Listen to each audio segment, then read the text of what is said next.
Assalamualaikum warahmatullahi wabarakatuh. Halo Sobat Fabilian, selamat datang di Titik 2 Podcast Inspirasikan Suaramu. Bagaimana kabarnya? Semoga baik-baik saja dan keadaannya jauh lebih baik dari kemarin-kemarin. Dan tentu kita semua berdoa supaya wabah yang selama ini kita hadapi segera hilang dari bumi ini. Kali ini saya ditemani dengan narasumber yang sangat istimewa, yaitu Ibu Dr. Hejah Anita Ramahwati, MAG, selaku Wakil Dekan 1 Fakultas Ekonomi dan Bisnis Islam IAIN Kudus. Kita sambut. Halo, apa kabar Ibu Anita? Halo Mbak, terima kasih sudah mengundang saya untuk berbincang-bincang terkait dengan perkuliahan daring ya. Bagaimana kabarnya Bu? Alhamdulillah baik-baik saja, sehat-sehat. Alhamdulillah. Kali ini kita akan membahas tentang terkait problematika mahasiswa, yang dimana tema kali ini tuh IAIN daring lagi, apa kabar mahasiswa. Nah, menyangkut dari tema tadi, dari IAIN Kudus sendiri itu kan sudah mengajukan untuk kuliahnya itu tatap muka, sedangkan dari Bapak Hartopo itu tidak mengizinkan, karena apabila salah satu diizinkan maka dari kampus-kampus yang lain akan meminta hak yang sama. Jadinya Bapak Hartopo tidak mengizinkan untuk kuliahnya itu tatap muka, sedangkan dari Bapak Supa sendiri mengizinkan dari keinginan Bapak Hartopo. Nah, dari kuliah daring ini banyak sekali problem-problem yang dihadapi mahasiswa. Yang pertama itu dampak kuliah daring, itu pembelajarannya itu menurut saya itu kurang efektif ya Bu. Mahasiswa itu mengalami terisolasi, kayak serasa terisolasi. Biasanya kan belajarnya itu bersama teman-teman, itu kan belajarnya itu kan secara enak gitu loh Bu. Semenjak adanya daring ini, mahasiswa itu mengalami serasa jenuh belajar sendiri. Rasanya sulitnya sosialisasi dengan teman sekelas, adanya materi yang tersampaikan itu tidak efektif. Tambahan lagi, mahasiswa itu bingung, terkadang tugas yang satu belum selesai, sudah muncul lagi tugas-tugas yang lain. Nah, pandangan Ibu terkait kuliah daring ini tuh bagaimana, sehingga kan mahasiswa itu rasa semangat belajarnya itu menurun 70%, disebabkan mungkin dari mahasiswa itu merasa bosan, banyaknya tugas, metode pembelajarnya itu kurang menyenangkan. Dari permasalahan-permasalahan tersebut, pandangan Ibu terkait masalah ini itu bagaimana? Oke, terima kasih Mbak. Tadi ya sudah disampaikan banyak terkait dengan problematika mahasiswa selama perkuliahan daring tadi ya. Memang kita harus bisa bijak ya dalam menyikapi munculnya COVID-19 ini ya. Ya, kita tahu semua sejak 2 Maret 2020 seluruh dunia merasakan dampak ya dari virus corona itu ya, virus COVID-19 ini, sehingga semua kegiatan ya, semua aspek saya kira ini juga kena imbas, tidak hanya di dunia pendidikan tetapi juga dunia perekonomian, sosial budaya juga kena imbas. Apalagi ini UMKM ini juga kan terkena imbas akibat perekonomian juga turun gitu kan. Nah, terkait dengan perkuliahan daring, memang ada beberapa kelebihan dan kekurangan gitu kan. Pertama tadi sampaikan ya, jenuh gitu kan, jenuh, bosen, kemudian semangat belajar menurun gitu ya. Tapi saya kira gini, untuk perkuliahan daring ini di IAIN Kudus ini sudah kita kami buat ya semaksimal mungkin ya, agar pembelajaran ini efektif ya. Ini bisa dilihat di sistem IAIN Kudus ini sudah menerapkan sistem manajemen universitas terintegrasi SMUT itu ya. Nah, di SMUT itu nanti ada virtual class ya. Di virtual class itu adalah sistem yang digunakan para mahasiswa untuk pembelajaran. Nah, mulai dari pertemuan tatap muka ya, ada sekitar 16 kali pertemuan plus termasuk di dalamnya itu UTS dan UAS gitu ya. Di situ akan terekam ya di Vclass gitu ya. Mahasiswa bisa interaksi di situ ya, ada kolom chatnya untuk diskusi, ya gitu kan. Kemudian absen ya, mulai dari absen masuk dan absen selesai kuliah sudah bisa dilaksanakan di Vkelas. Dan untuk mengatasi persoalan boring gitu ya, boring jenuh, saya kira semua dosen punya metode sendiri ya untuk melaksanakan perkuliahan daring ini. Ini bisa dilakukan misalnya dengan menggunakan beberapa aplikasi supaya tidak jenuh gitu ya. Bisa pakai Google Meet, pakai Zoom Meeting gitu kan, diselang-seling gitu ya, atau pakai Classroom gitu kan. Nah setelah Vkelas, nah baru kemudian masuk di Google Meet. Contoh di kelas saya ya, di kelas C2ESR ya, itu perkuliahan mereka menginginkan selain di Vkelas juga mereka menggunakan Google Meet untuk diskusi. Jadi mahasiswa yang presentasi mempresentasikan makalahnya di Google Meet ya, kemudian dilanjut ke WA Group. Nah gitu ya, WAG ya.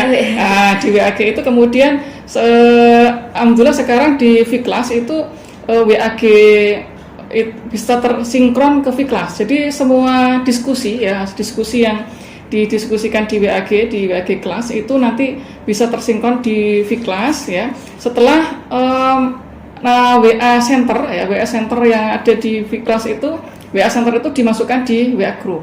Nah gitu ya. Artinya bahwa kami ya sebagai pengelola berusaha untuk membuat bagaimana sih pembelajaran itu tidak menjenuhkan ya, tidak kemudian bikin bosen dan semangat, tetap bersemangat gitu ya.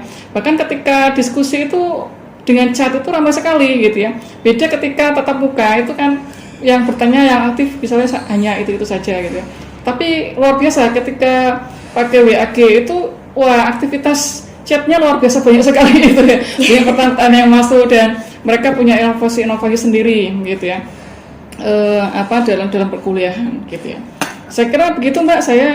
Jadi ketika menghadapi perkuliahan daring ya kondisi seperti ini, kita perlu mengambil hikmah gitu ya, mengambil hikmah bahwa ternyata IT itu sangat signifikan sekali, sangat memberi kontribusi, sehingga diambil hikmahnya aja ya, bukannya kemudian ketika kuliah daring nggak pernah ketemu teman gitu kan. Tapi memang kan kita memang harus ini ya, menjaga ya, sesuai dengan prokes ya, social distancing ya kan,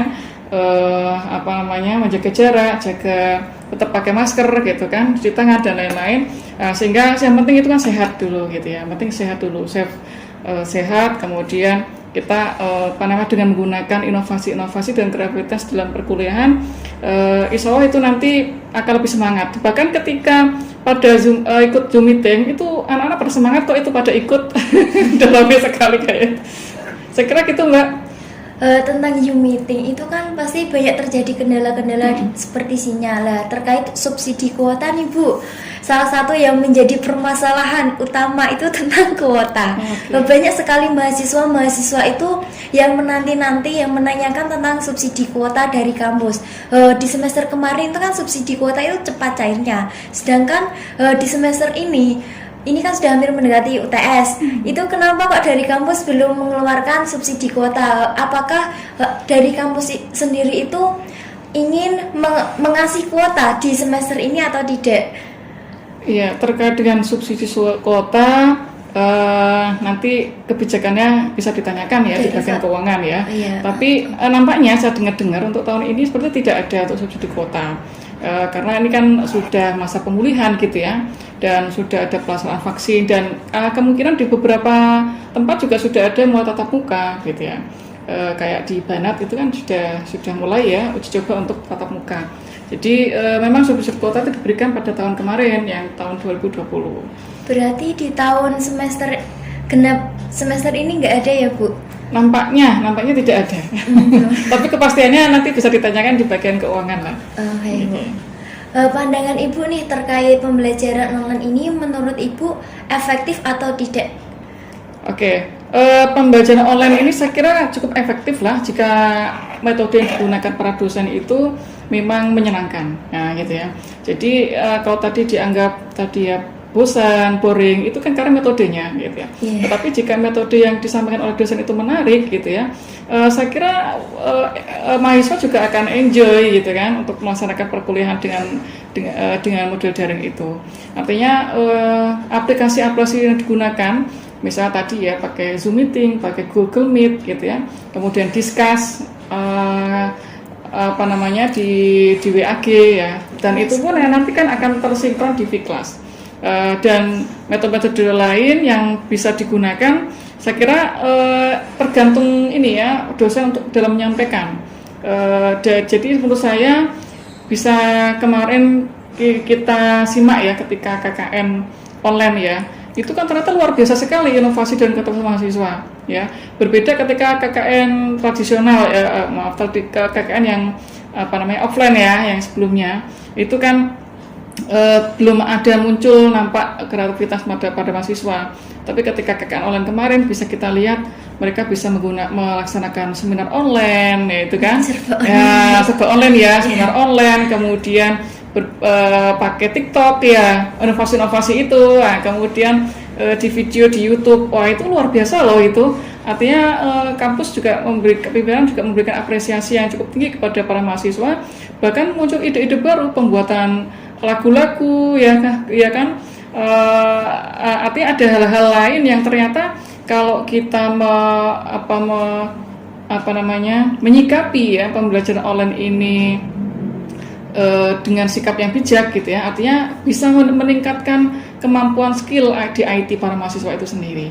Dan ini ternyata sangat bermanfaat loh, karena dunia ini kan digital ya, serba digital. Semuanya serba digital ya. Okay. Gitu. Tantangan dari kampus sendiri terkait pandemi ini tuh bagaimana, Bu? Oke, tantangan kampus ketika menghadapi pandemi gitu ya. Tadi ya, saya kira kita tadi harus bersikap bijak ya ketika menghadapi pandemi saat ini. Banyak berdoa gitu kan, jaga kesehatan gitu, itu yang penting ya, jaga iman dan imun kan gitu ya.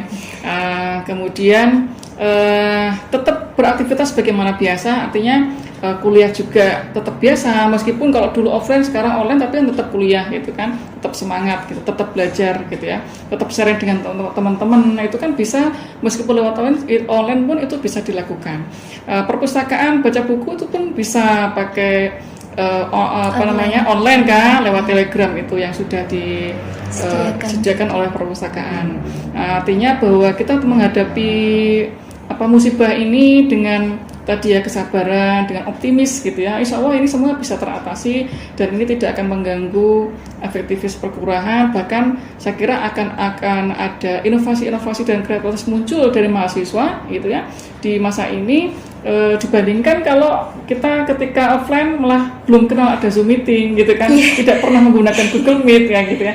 Nah sekarang di masa pandemi ini mau tak mau gitu kan, kita harus menggunakan itu, dan kita akhirnya mengenal, oh ternyata luar biasa sekali gitu. Banyak sekali hikmahnya. Iya betul. Nah terkait itu ini ada question NI dari mahasiswa. Yang pertama itu dari @hamya_s11.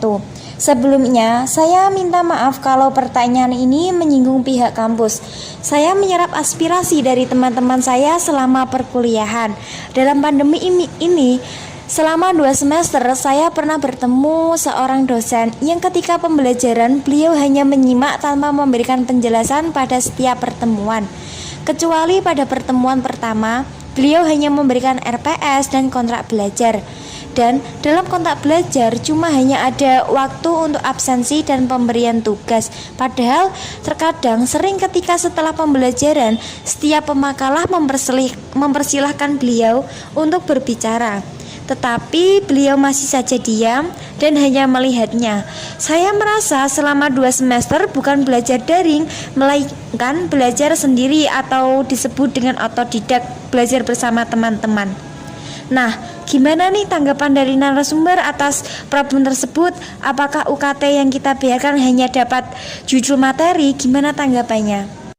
Iya, saya kira ini kan kasuistik ya. Kalau ada dosen yang seperti tadi disampaikan gitu ya, kan saya kira tidak semua ya. Hanya mungkin tidak hanya tidak hanya satu atau dua lah gitu kan, kasuistik sekali gitu ya. Dan untuk pembelajaran online ini kami ya dosen-dosen sudah pernah dikumpulkan oleh Bapak Warisatu, Prof. Dr. Supaat, bagaimana untuk sosialisasi bagaimana pelaksanaan pembelajaran online ini gitu ya. Jadi semua dosen diharapkan bisa melaksanakan pembelajaran perkuliahan online ini sebaik mungkin, seefektif mungkin. Nah, gitu ya. Ada beberapa aplikasi yang wajib digunakan gitu ya, seperti virtual class gitu ya. Karena nanti kan semua dosen juga bisa memberikan materi di situ ya. Memberikan RPS di situ di Vklas, kemudian mengupload materi ya, video, kemudian memberikan tugas-tugas gitu ya. Dan mahasiswa juga bisa sebaiknya bisa mengirim tugas ke Vklas ya. Artinya sudah ada sistem yang digunakan untuk membuat bagaimana pembelajaran perkuliahan online ini bisa efektif. Nah, gitu ya. Dan memang sebaiknya semua dosen punya bisa menggunakan aplikasi lain ya selain di Vklas. Seperti saya contohkan tadi, menggunakan Google Meet atau Zoom Meet ya. Kalau lebih ngerti lagi ya pakai WAG ya. Tapi kan itu juga semua nanti ketika disinkronkan dengan sudah tersinkron di Vklas, artinya kan semua perkuliahan diskusi chat-chat itu kan dalam diskusi yang sudah terekam di Vklas ya. Artinya bahwa pelaksanaan kuliah ini dilaksanakan, betul-betul dilaksanakan begitu. Jadinya tidak semua dosen itu sama ya Bu, mereka memiliki sifat yang beda-beda. Dan ini ada dari @ferry_aprilian. Kemudian untuk keringanan UKT juga kami merasa keberatan untuk mengenai persyaratannya. Kami merasa bahwa potongan tersebut tidak sesuai dengan apa yang telah kami lakukan guna memenuhi semua persyaratannya. Bagaimana tanggapan mengenai hal tersebut? Ya, ini terkait dengan keringanan UKT gitu ya, itu memang sudah ada aturan sendiri ya terkait dengan persyaratannya. Dan ya memang di masa pandemi ini kita memang tadi sebagaimana saya sampaikan tadi ya, kita memang harus bersikap bijak, artinya jangan terlalu menuntut ini dan itulah yang gitu ya. Artinya untuk UKT itu kan semua kita setorkan ke kas negara gitu kan, sehingga memang tadi ya kita memang harus menyikapinya dengan sabar gitu kan, bijak ya, dan mengikuti semua prosedur ya yang digunakan. Dan kalaupun misalnya online itu kan tetap di rumah kan, tidak ada biaya transport gitu kan, saya kira itu juga meringankan untuk semua mahasiswa gitu kan. Terkadang kan kuliah online kadang kan hanya mahasiswa itu ada yang kuliah pakai Zoom, paling tinggal sama rebahan, itu ilmu kan tidak nyampe ke otak ya. Kalau biasanya kan kalau offline itu kan langsung bertemu antara mahasiswa dengan dosen, itu kan pastinya ya ada sebuah ilmu yang masuk sedikit. Sedangkan kalau online ini kan mahasiswa kadang kalau pakai Zoom itu kan sambil rebahan, sambil kuliah gitu kan agak ilmunya susah nyampe ya Bu. Solusinya itu bagaimana Bu? Iya, saya kira itu tergantung niat ya, niat dari mahasiswa sendiri. Niat dan kesadaran pada mahasiswa sendiri. Jika memang menganggap dengan Zoom ini bermanfaat, saya kira dengan menyimak betul-betul meskipun dengar bahan ya, nyantai gitu ya. Tapi ketika menyimak betul-betul, saya kira banyaklah ilmu yang akan masuk di situ gitu kan. Sehingga memang tadi tergantung pada niat dan kesadaran para mahasiswa untuk belajar gitu ya, dan menyikapi pembelajaran online itu memang pembelajaran yang bisa bermanfaat, tidak kemudian ditinggal sana kemari ya, artinya kan nggak dapat apa-apa itu. Ini dari @vibi2257. Apakah benar-benar tidak boleh masuk kuliah untuk makul praktik? Karena dari semester 6 kebanyakan itu mendapatkan praktikum, dan jika dilaksanakan online kami pada bingung Pak Bu. Iya betul.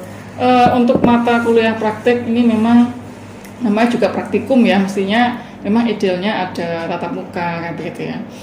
Namun karena masa pandemi seperti ini dan kemarin memang untuk perkuliahan tatap muka itu kan belum diizinkan oleh Bapak Bupati gitu ya, sehingga mau tak mau ya kami dan para mahasiswa juga harus bisa menyadari itu gitu ya. Saya kira nanti dosen praktikum bisa mengemas kok bagaimana metode pembelajaran online itu bisa membuat praktikum itu betul-betul praktik. Misalnya gitu kan, dengan dibuat kelompok, gitu ya, kelompok mahasiswa yang kemudian membuat praktek simulasi sendiri, kemudian dibuat video gitu kan, dimasukkan di YouTube. Nah itu kan artinya saya kira itu lebih inovasi, ada inovasi dan kreativitas lah gitu ya. Sehingga saya kira tinggal bagaimana mengemas gitu ya perkuliahan online dalam praktikum ini sehingga betul-betul bisa dipahami oleh mahasiswa. Saya kira seperti itu. Untuk solusinya ini Bu terkait pandemi ini kan mahasiswa itu terkadang tuh merasa keberatan untuk menghadapi ini semua. Solusinya untuk menghadapi untuk memperkuatkan diri selama pembelajaran online itu bagaimana Bu? Iya, tadi saya diawali dengan niat. Ya, Niat. Innamal a'malu binniyat gitu ya. Jadi niat, kemudian banyak berdoa, insya Allah mudah-mudahan pandemi ini segera berakhir dan kita harus menyikapi dengan sikap optimis, dengan optimisme gitu ya, optimisme bahwa semua persoalan, masalah bisa dihadapi bersama gitu ya. Dan saya kira insya Allah ini tidak akan lama lah, insya Allah mudah-mudahan kan sudah mulai ada pemulihan di beberapa aspek kan gitu ya. Dan saya kira pemerintah juga sudah memikirkan bagaimana solusi menghadapi wabah virus COVID-19 ini gitu ya. Ya mudah-mudahan kita semua sehat semua ya, dijaga oleh Allah, kuat iman dan imunnya, dan perkuliahan online yang kita laksanakan sekarang bisa bermanfaat untuk mahasiswa dan bahkan bisa menciptakan ide-ide baru ya, inovasi dan kreativitas dari para mahasiswa. Saya kira begitu podcast kita hari ini, mudah-mudahan bermanfaat untuk kita semua dan membawa berkah untuk kita semua. Dari Ibu Anita sendiri, apakah ada pesan-pesan untuk mahasiswa untuk menghadapi ini semua? Pesan-pesan untuk mahasiswa supaya mahasiswa itu semangat dalam belajar. Oke. Ya, baik, pesan saya untuk para mahasiswa, anak-anakku semua, ketika kita menghadapi musibah ya, tadi ya kita harus bersabar gitu ya. Bersabar, banyak berdoa, dan menghadapi musibah ini dengan optimis ya, optimis bahwa kita bisa melalui ini semua dengan baik ya gitu ya, dengan tadi ya artinya tidak menghadapi ini dengan pesimis kemudian malas belajar lah gitu ya, atau lain-lain gitu ya. Hadapi ini dengan tetap semangat baru, bahkan menciptakan ide-ide baru, kreativitas baru, inovasi baru, dan itu bisa terlihat kok kemarin ketika KKN itu ternyata sukses luar biasa. Gitu. Terima kasih untuk pemateri yang sudah meluangkan waktunya untuk berpartisipasi dengan kami. Saya kira pembahasan kali ini cukup hebat, cukup menarik untuk teman-teman semua. Bahwasanya dalam pandemi ini banyak sekali hikmah-hikmah yang didapat, tergantung kita dalam menyikapinya. Saya dan narasumber mohon pamit undur diri.